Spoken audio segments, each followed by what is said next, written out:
పెద్దపల్లి జిల్లా ప్రసిద్ధ పుణ్యక్షేత్రమైన శ్రీ ఓదెల మల్లికార్జున స్వామి ఆలయాన్ని దశల వారీగా 15 కోట్లతో పునర్నిర్మించనున్నట్లు రాష్ట్ర ప్రభుత్వ పెద్దపల్లి ఎమ్మెల్యే చింతకుంట విజయరమణారావు తెలిపారు. ఆలయ ఆవరణలో దేవాదాయ శాఖ స్థాపతితో కలిపి అభివృద్ధి పనులను పరిశీలించిన ఆయన దాతల సహకారంతో నిర్మించనున్న 22 భక్తుల వసతి గృహాల సముదాయానికి భూమి పూజ చేసి పనులను ప్రారంభించారు.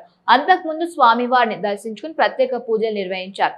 భక్తుల సౌకర్యార్థం ఇప్పటికే 1,30,00,000 రూపాయలతో రోడ్లు ఇతర అభివృద్ధి పనులు చేపట్టినట్లు విజయరమణారావు తెలిపారు. ఆలయానికి నూతన గోపురాలు, రాతి శిల్పాలతో సుందరమైన ప్రాకారాన్ని నిర్మించి ఆలయ రూపురేఖలు మార్చుతున్నట్లు పేర్కొన్నారు. పర్యాటక శాఖ నుంచి త్వరలో మరో 8 కోట్ల రూపాయలు మంజూరు కానున్నాయని, భవిష్యత్తులో భక్తులకు ఎలాంటి అసౌకర్యం కలగకుండా అన్ని మౌలిక వసతులు కల్పిస్తామని తెలిపారు.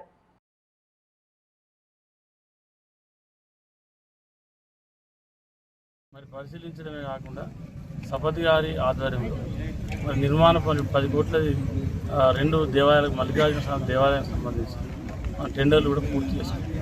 మరి అదే కాకుండా ఇంకా మిగతా ఇతరత్ర పనులు ఉన్నాయి.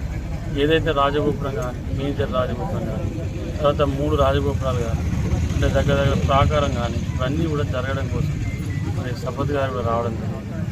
మరి సెప్టెంబర్ 2 నాడు ఏదైతే శ్రీశైలం ఉన్నటువంటి స్వామి గారిని కలిసి మరి ఇక్కడ గుడికి సంబంధించి వారి దృష్టికి కూడా తీసుకెళ్ళి మరి వారి ఆమోదాన్ని కూడా తీసుకొని మరి దాదాపు వచ్చే సెప్టెంబర్ ఎండింగ్ వరకు ఆ గుడి నిర్మాణ పనులు ప్రారంభించాలనుకుంటా ఉన్నాం.